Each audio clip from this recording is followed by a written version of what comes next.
I have seen the torch of freedom pass from hand to yearning hand, and the vision of our fathers spread hope throughout this land, as the dream some fought and died for in my heart becomes my own. I will strive to keep her promise, America, my home. America, America, may God bless America, and freedom reign across America, my home.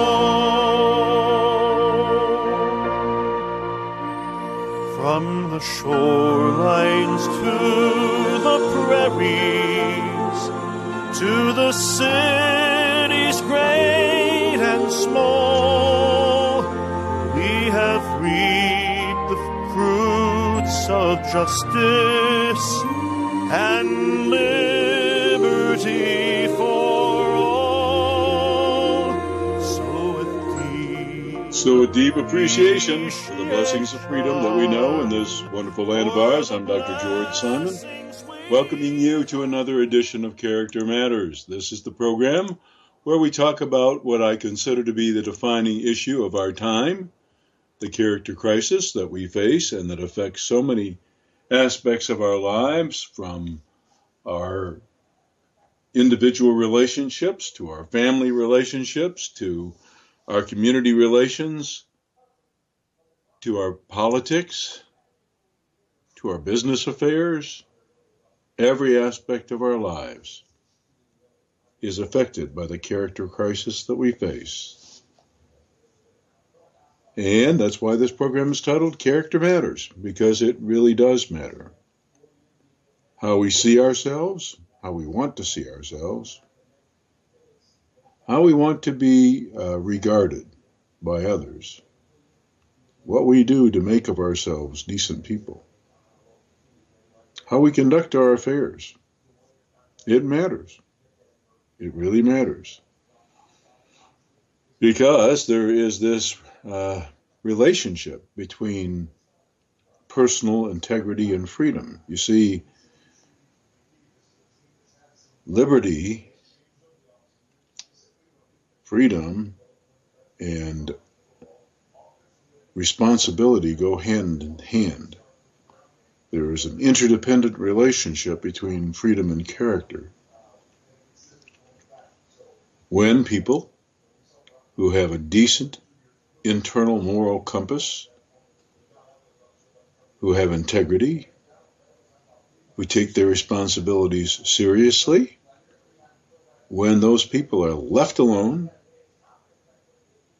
they're not repressed in any way, they're not micromanaged in their daily affairs, they will tend to do great things, and they will tend to not only prosper themselves, but to build opportunities for others. And that is what has made us, at various points in our history, truly great. When we've risen to the character occasion, shall we say. But things have not been going well for the last several decades, and we are paying the price for it. The world is becoming an increasingly dangerous place. And the theme song that you hear captures a sentiment that I've long wanted to capture, and then was inspired to compose the anthem that you hear at the beginning and at the end of the program. And that is that our greatness as a country has never been dependent upon, has never been the result of our military might or our economic power. both of which are substantial. But that isn't what makes us great. That isn't what has made us great in those times that we have truly been great. What really has made us great, has always made the difference, is character. So shining moments when we found our self-respect and we found our own personal integrity. And so here we are at Labor Day weekend. This is the weekend where we celebrate those folks who make it all work. Those folks that give an honest day's labor and hopefully for fair compensation. You know, there's a lot of unfriendliness and there's a lot of just plain greed in the marketplace today. And the days of being willing to compensate a person fairly for an honest day's labor, those days seem to be gone. There are all too many folks who sweat and toil and put in an honest day's labor who can barely make it. It's a shame.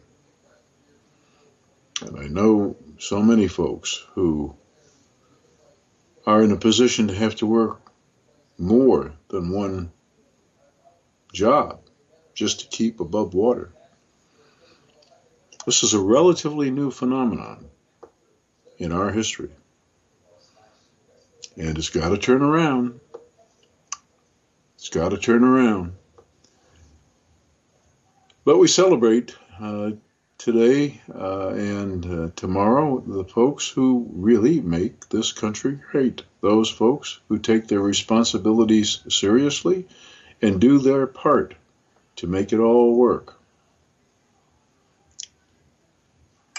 So that's where we've found our greatness in the past, and that's where we will find it again, in those folks who are willing to take those responsibilities seriously. It's those individuals of character who have always made America great, and will make it great again. We just need to decide, as a country, once again, that character does matter. As soon as we decide that it matters, as soon as we decide that, everything will change. We haven't decided that for a long time. We, especially in our politics, we decided a long time ago that as long as somebody did our bidding, we didn't really care who they were in character. Just so long as they, whatever group had the most sway in an election, whoever turned out in the greatest number, whoever would do their bidding, do the things that they thought they wanted them to do, then that's okay. Character comes in second. We'll always pay the price for that choice. We'll always pay the price for that choice. Character does and always will matter, whether we like it or not, whether we recognize it or not, whether we choose to admit it or not. It always will matter, and it will always come back to kind of bite us in the butt, as it were, if we don't really appreciate that fact. So we're going to be talking tonight about a couple of things that have been active on the blog at manipulative-people.com and drgeorgesimon.com. That's www.manipulative-people.com or www.drgeorgesimon with a D-R-G-E-O-R-G-E, drgeorgesimon.com. Either URL will take you to the same multi-site.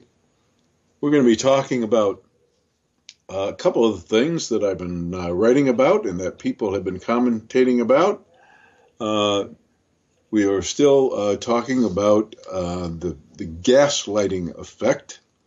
And I wrote an article this past Friday on the relationship between covert aggression and gaslighting. I'll be talking about that tonight. And we'll also be continuing our discussion on narcissism and narcissistic personality disorder. So if you want to join the conversation, the number to call is 501-258-8326. That's 501-258-8326. And I'm happy to take your call. I do want to say that I had an absolutely fantastic time in the New York City area a couple of weeks ago. I did back-to-back workshops in the suburbs of the city, and then spent some time in the city itself. Spent some time in the Jersey suburbs and then the suburban Philadelphia area, and then some time in Long Island doing workshops. We had great attendance, wonderful folks. And any of you listening in that area, I know I made this appeal at the workshops, but I haven't had any responses. But any of the clinicians who attended my workshops in the greater New York area, if you are either working with relationship partners, individuals who have been in relationships with character disturbed and disordered individuals and have suffered the scars of that, or you're working with the character impaired individuals themselves, and you think that you have been informed and find useful the tools that we talked about at the workshops, and you want to use the approach or utilize that approach. If you haven't done so yet, please contact me either through the blog, or you can even call tonight and let me know that, because I still have several folks asking me for individuals, for professionals in the area, in the greater New York City area, who get it with respect to dealing with character disturbance and the aggrieved relationship partners who have to deal with a character impaired personality in their lives, or have had to deal, or have been victimized in some way. So, please let me know if you're wanting to help, and I'm happy to give your name as a reference, because I have right now sitting in my inbox 4 unanswered emails. I will get to them. I've been sifting through about 20 a day trying to catch up. Still have 4 inquiries just for that area. Folks wanting to know if there's somebody in the area who gets it and can help them with a problem. So let me know, and I'm happy to pass your name along. Well, as I mentioned, a couple of blog articles on the internet, on my personal blog at manipulative-people.com or drgeorgesimon.com. Either URL will take you to the same place, as I mentioned before. This last article, posted this past Friday, had to do with explaining the relationship between covert aggression and gaslighting, or the gaslighting effect. I've talked about gaslighting before on the program, and there are some authors that refer to this effect as a specific manipulation tactic, and it can be. That's much more rare. But what usually happens is that when any covert aggressor, that is, the person who wants to get the better of you, the person who has a hidden agenda, the person who is out to win, to dominate, to control, to have their way with you, to put one over on you, to get something from you that you would likely resist if they were above board or honest about it. So they go undercover. They're covert. They fight with you by covert means. Now notice I didn't use the word passive, because there's nothing passive about the kinds of behaviors I'm talking about. Unfortunately, in common parlance, people have often mislabeled, and clinicians, by the way, are the most egregious abusers of the term. But sometimes folks will use the term being passive aggressive when someone is being underhanded, stealthy, slick, conniving, or whatnot. And that's an inappropriate use of the term, but that's another program, so we're not going to talk about that. But covert aggression is not only the heart of manipulation, it's not only the how of how somebody gets the better of you many times and hoodwinks you, but it also produces the gaslighting effect. You see, most victims of skilled manipulators, especially those who are skilled at the art of what we call impression management or image control or image management, they know how to appear on the surface good, helpful, benign, whatever the case may be. They may be well respected in the community or among friends and family. They may know how to shine brightly as an individual. But underneath it all,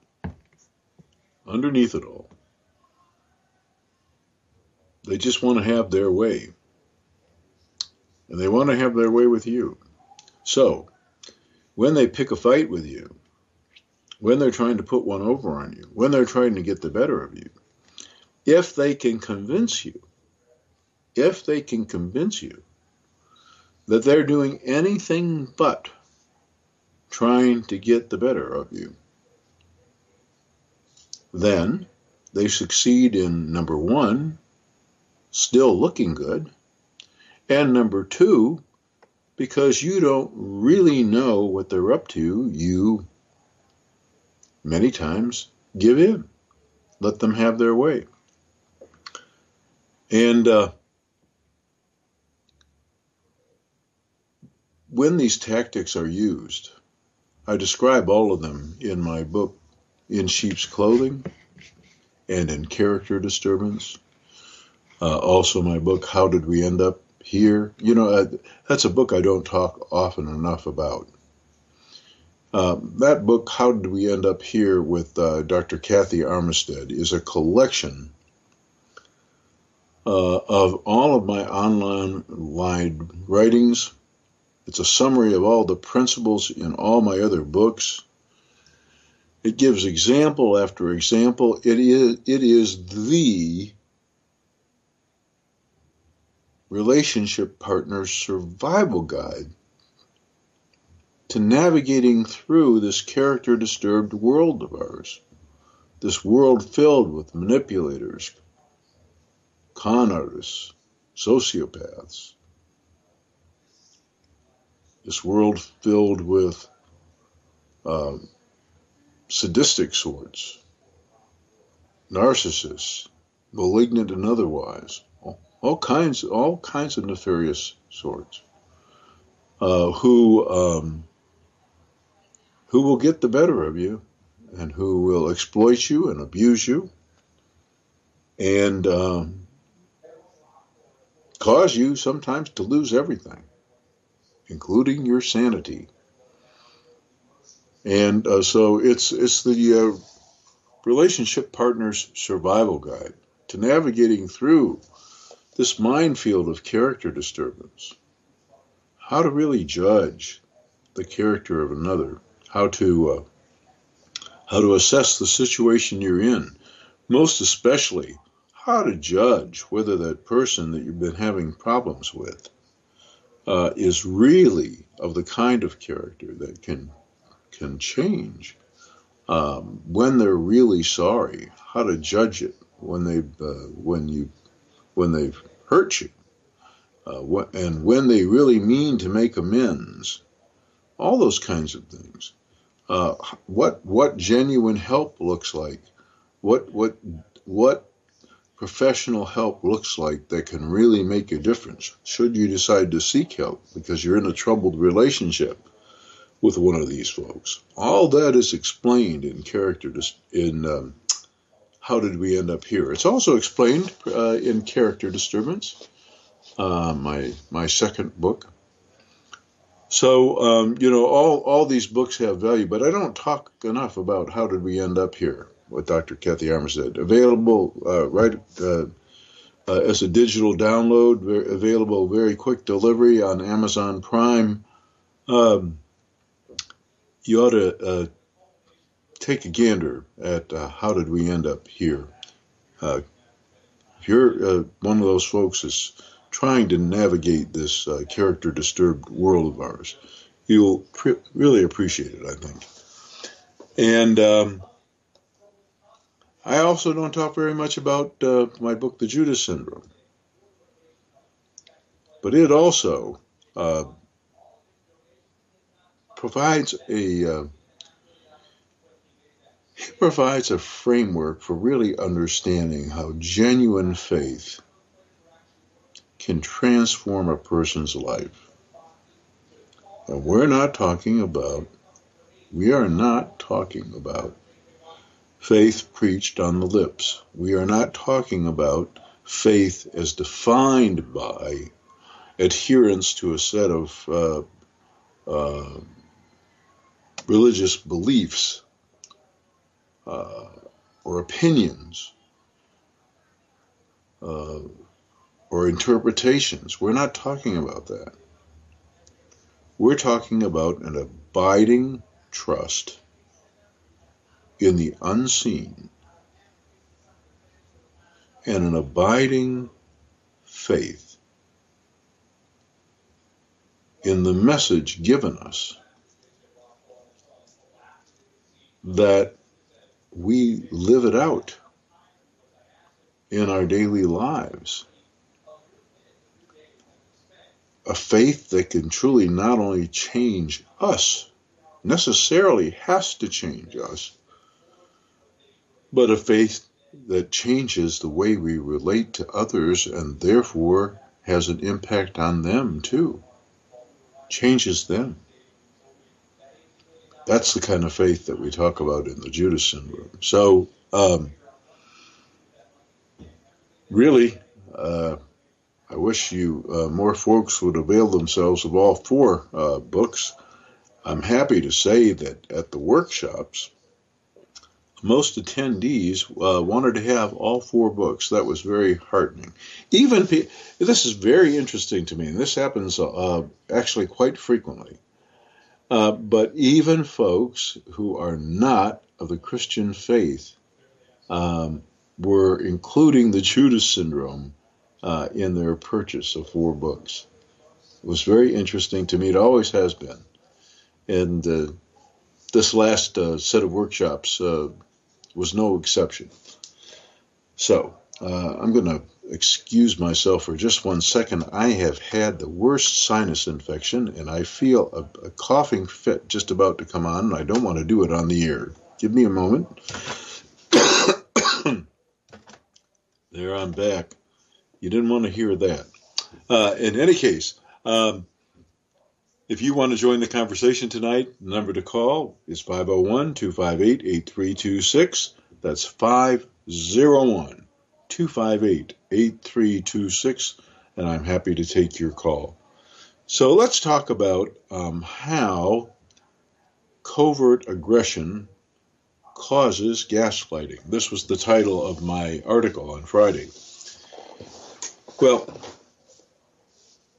most people who are dealing with a covert aggressor, in their heart of hearts, they just know.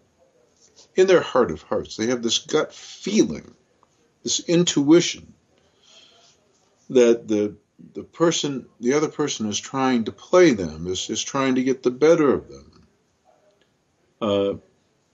But they can't objectively back up their hunch. So for example, when that person is feigning confusion, let's say you confront your manipulator about a behavior, and then they act like they don't know what you're talking about. They feign confusion. Or they have what seems to be a plausible sounding excuse. They give that almost poetic rationalization. Or maybe they even bring up something that you did, or that they perceive you did, and then suggest that it was the reason that they behaved the way they did. So they're blaming you, casting you as the real villain and them as the victim. When they're playing these games with you and all you try to do is confront them on a behavior, when they're playing these games, your gut knows, your gut feels they're just trying to play you.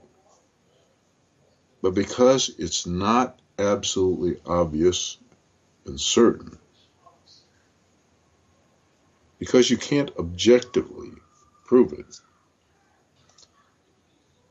you, number one, go on the defensive yourself, and number two, you begin to doubt your judgment. Sometimes you can even begin to doubt your own sanity.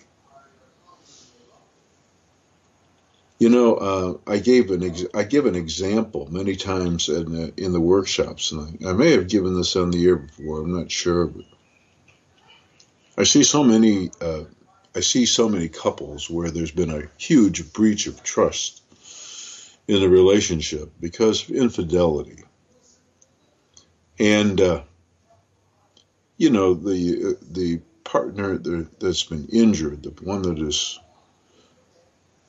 discovered the infidelity and has suffered the loss of trust and wonders whether they can ever trust again. The manipulative spouse, the cheater, will try and turn the tables many times. And they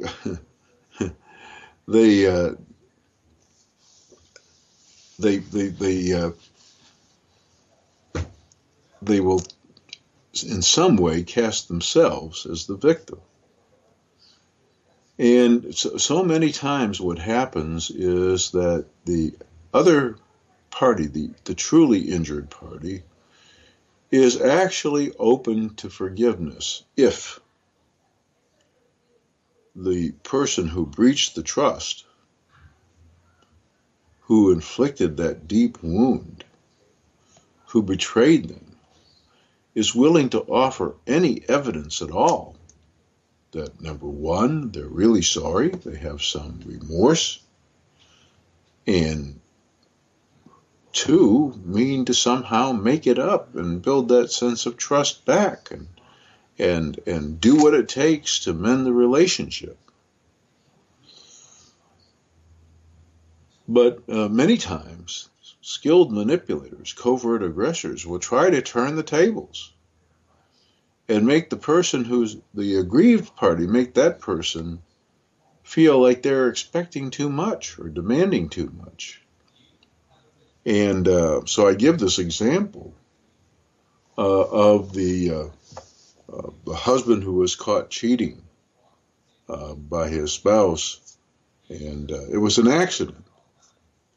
She had discovered some texts coming in on the phone. The phone was just sitting on a table, lighting up each time a new text came in.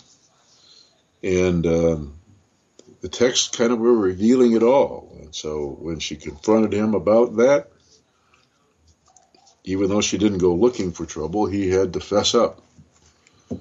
And that breach of trust caused a really deep wound. And then the The husband asserts that he's never going to do it again, that it's over, that it was a momentary indiscretion. It occurred at a particularly down time in his life. He had all kinds of explanations for it, and made all kinds of assertions about why she could and should trust him again in the future. And interestingly enough,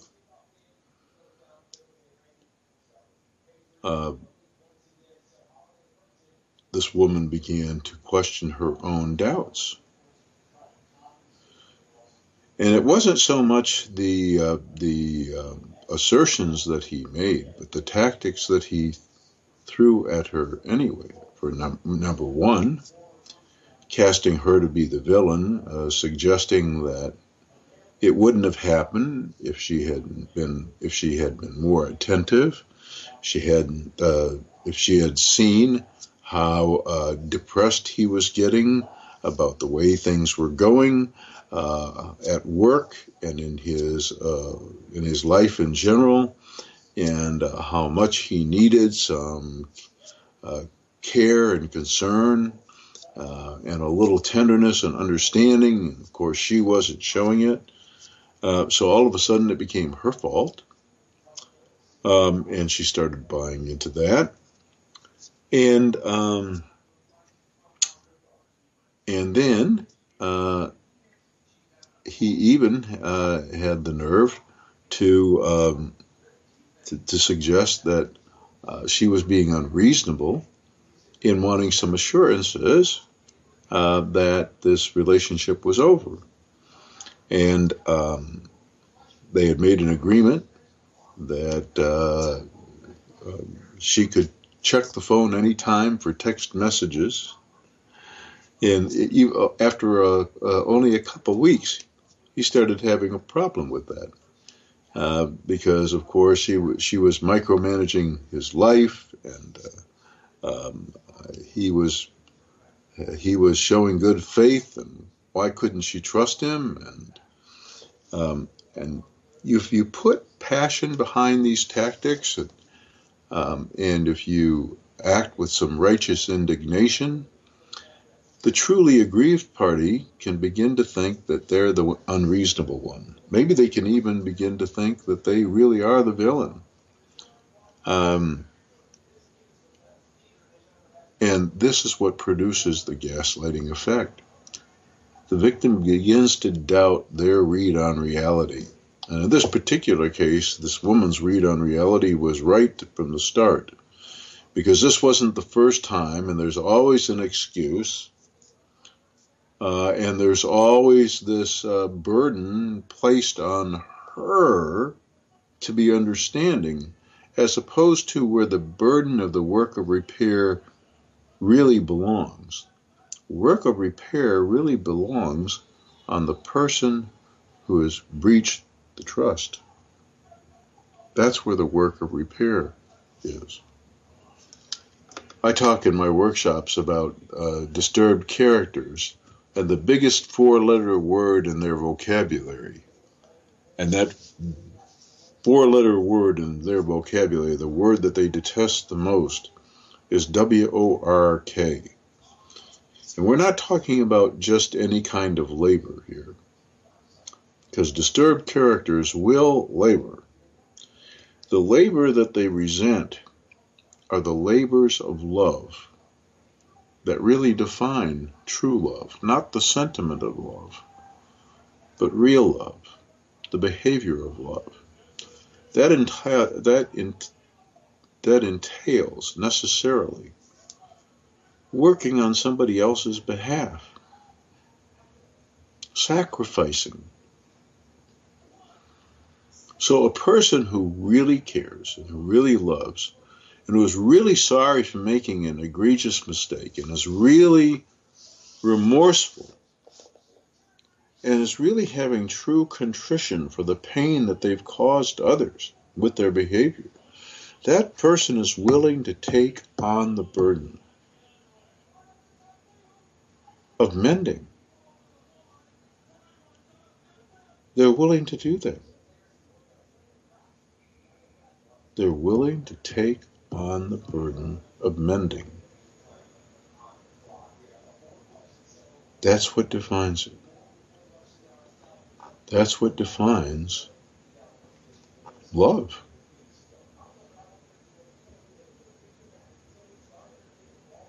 So how you really know your relationship partner is capable of true love is they're willing to make that sacrifice. They're not going to put the burden on you. After all, they messed it up in the first place. They messed things up. They screwed up. Up to them to mend the damage, to repair the damage.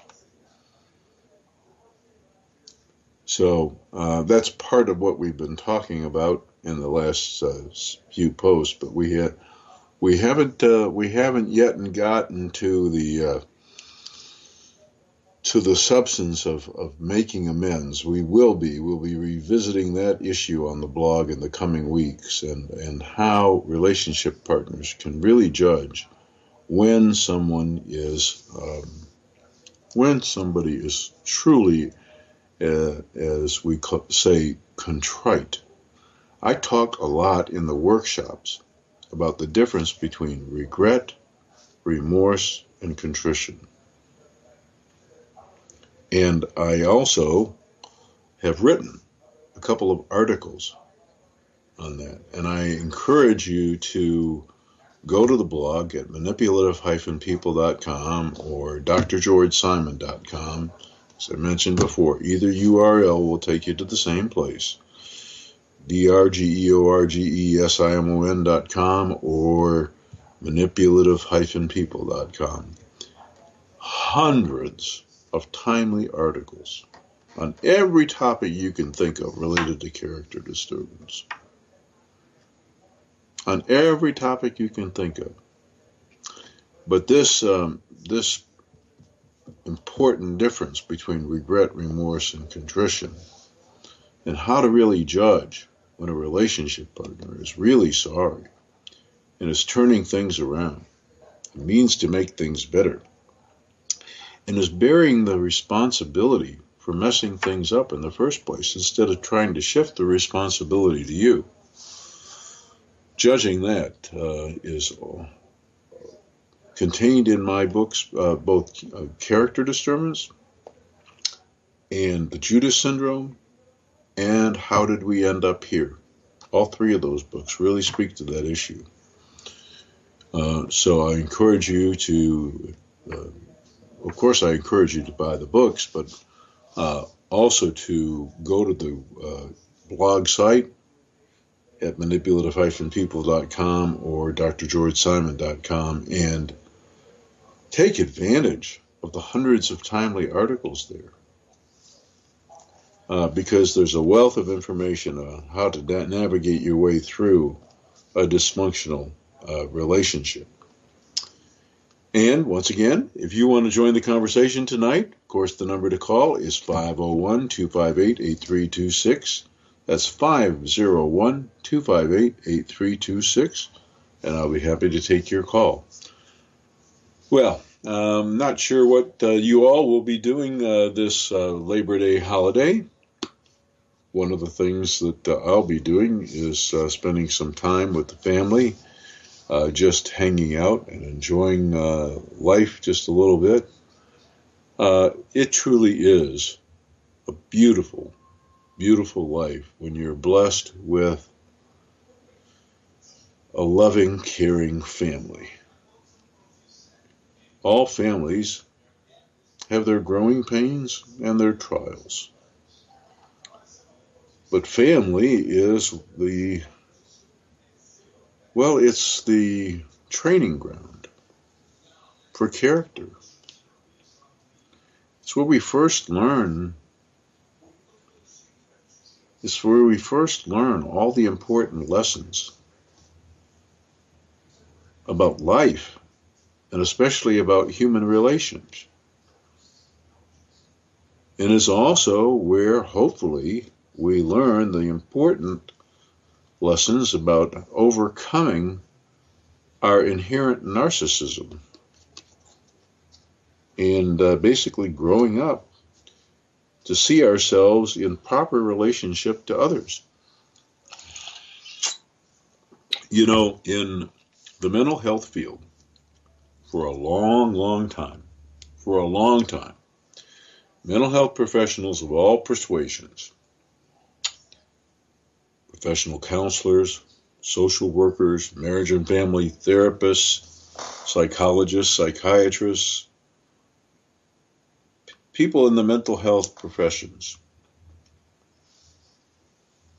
long believed, and some still do believe, that everybody would just turn out just fine and they'd be able to relate in positive and functional ways, pro-social ways, to their neighbors, to their relationship partners. Everything would be hunky-dory if it weren't for the fact that trauma arrests their growth, scars them emotionally. Bad things happen. So, you know, their development would be just fine if it weren't for the fact that bad things happened to them, and those bad things that happened to them scarred them in some way and then interfered with their ability to progress in their pro-social growth and development. And that's why they turned out dysfunctional in some way. That's been the general theory, and a lot of folks still subscribe to that. But as I point out in Character Disturbance, and I am working, as you know, to finish an entire book on the subject, which hopefully will be out sometime soon. But I'm actually not rushing it, because I realized long ago that it just wasn't the book I wanted it to be. But it's another book with my co-author, Dr. Kathy Armistead, that wants to share with you all what I realized long ago. It's not so much what happens to people in a bad or emotionally scarring way that makes them turn out dysfunctional. The bigger problem today is not what happens to people, but what does not happen in the way of proper socialization.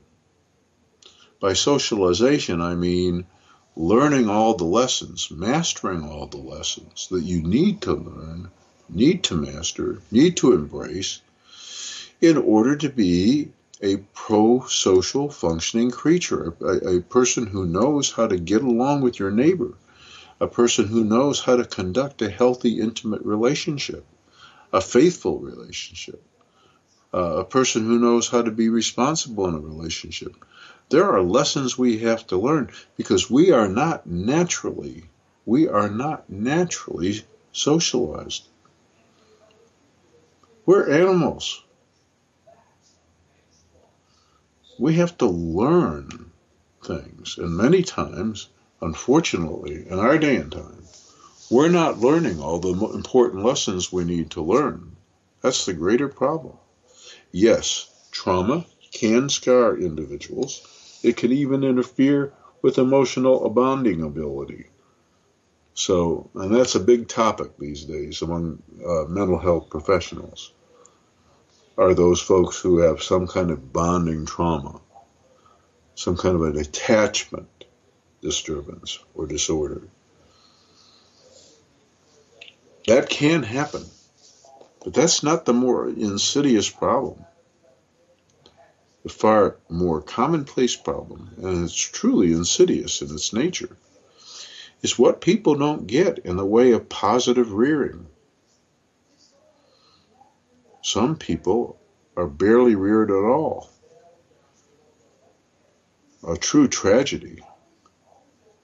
You know, we are the only creatures on the planet that take so long to socialize. Just think about how long it takes us to learn how to function in our world. in a responsible way. You know, we have hour after hour of training, day after day, year after year, for years before we even begin to socialize. I give an example at my workshop. I give a lot of examples of my two grandchildren. I love them to death, and they are the sweetest. Most, of course, I'm not a proud grandparent or anything like that. But of course, they're the sweetest and most adorable children on the planet. But like all children, they've had their lessons to learn, and they were not inherently angels.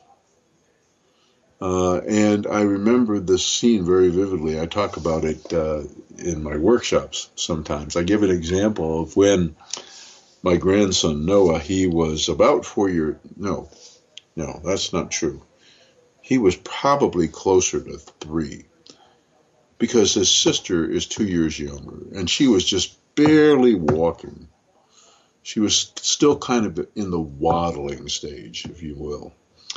And he was zoned in on one of those handheld Nintendo devices, sitting on the couch, just really engrossed in this thing, really oblivious to the world. And his sister wandered into another room of our house, just waddled in, and noticed a toy on the floor. And this toy just happened to actually be Noah's toy, but he was not even concerned with it, let alone doing anything with it. He was, like I said, engrossed in his handheld Nintendo game. But he witnesses his sister, little Ella, waddle back into the room where he is with this toy in her hand that she had picked up. And he saw her with that toy. And this is just instinctual and human. He saw her with that toy, and right off the bat, as any parent knows that you've witnessed the same scene, he decided that that was his toy, and what was she doing with it anyway? It wasn't right for her to have it. His. He was going to possess it. Nobody else was going to possess it. You could see this all going on in his head. And I remember looking at him and him looking at me as his little sister waddled past him with a smile on her face and with this toy in her hand. And he put out his foot, looking at me the whole time, with the intention to trip her as she waddled past with this toy. And I could actually see the expression on his face, and I could see the nonverbal communication looking right at me. Oh yeah, I'm about to do this.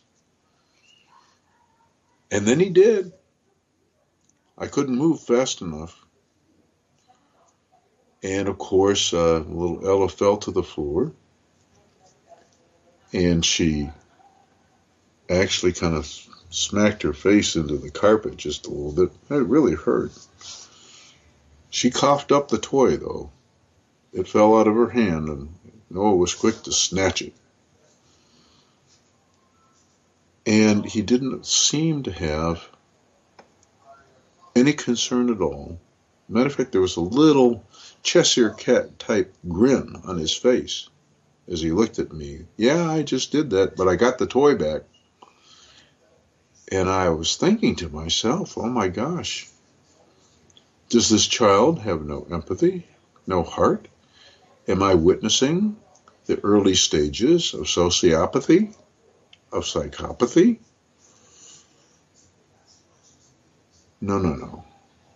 We're all animals to start. It takes hours upon hours, day after day, for years and years and years and years and years of our lives to socialize,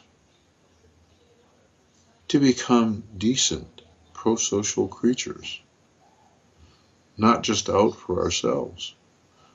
And there are so many lessons that we have to learn along the way and master. And I talk about them in my book, Character Disturbance. And I'm writing a whole book on the subject called The 10 Commandments of Character. The essential life lessons that have to be not only mastered but embraced, taken to heart, for people to turn out decent human beings. I'm happy to tell you that these two children couldn't be closer to one another. They couldn't be closer. And it's a real testament to what can happen when you make the character development of your children and your grandchildren your number one priority. It means everything. Character means everything. When we make it matter again as a society, when we hold it as the standard, everything is going to change, and for the better. That's a pretty much indisputable fact. You only have to look at history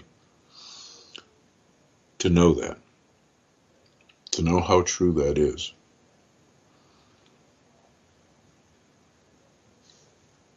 We have to make it matter again. We've been in a great stage of denial about it, about the importance of character. So what Noah and Ellie had to learn is they had to learn some mutual respect. They had to learn the benefits of getting past their selfish wishes. They had to learn cooperation. They had to learn all kinds of important little lessons. And today, as I said, no two children could be closer. No two children could be more dear. But there was a time when, apparently without much heart,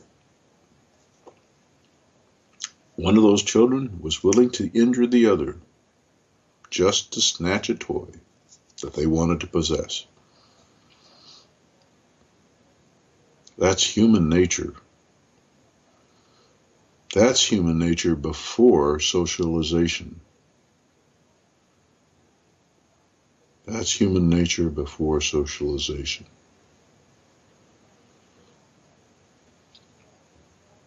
So, character matters, and when we make it matter again, as a nation, as a society, things will turn around for us in a way that we've needed them to turn around for a long time. You know, I was watching the U.S. Open tennis tournament, and one of the players had an incident when he was very young, just first on the tour. In a moment of anger, frustration with himself, he smacked a ball with his racket, thinking it would go into the crowd. Excuse me. And instead, this ball, he didn't intend for it to, but this ball, traveling at great speed, probably 130 plus miles an hour, struck the chair umpire in the eye and actually caused a detachment, required surgery, and I imagine hurt quite a bit. And he felt really badly about that.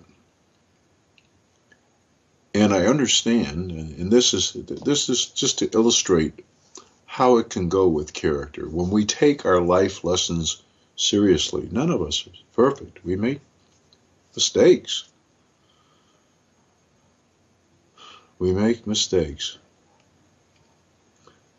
But this young man still checks regularly, corresponds They'd become friends, this umpire and he.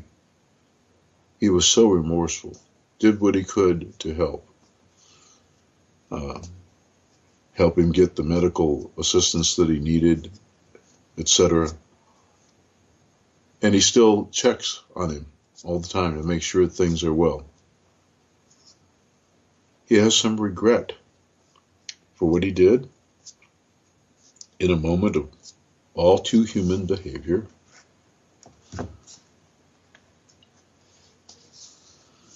He has remorse. He has more than that. Contrition, which is experience the crushing of your own heart because of the damage you've done to another. And that inspires the desire to make things right. And that entails work, the work of repair, of relationship repair. And that's precisely what he's done. And these two people have built a wonderful, close relationship. That's character. And that's what matters. Unfortunately, we have a shortage of it. We have a shortage of it. Folks who haven't mastered even the most elementary of the 10 commandments of character development. The first being that you're not the center of the universe. You're only a small part of a vast, greater reality, more complex, more wondrous, more vast than most of us can even imagine. So we have to be mindful of how our wants and our desires, especially our actions, impact the rest of creation. That mindfulness of our relationship to everyone and everything else changes the equation, changes us, causes us to function in a different way other than selfish, hedonistic, or greedy, or whatever the case may be, kinds of individuals.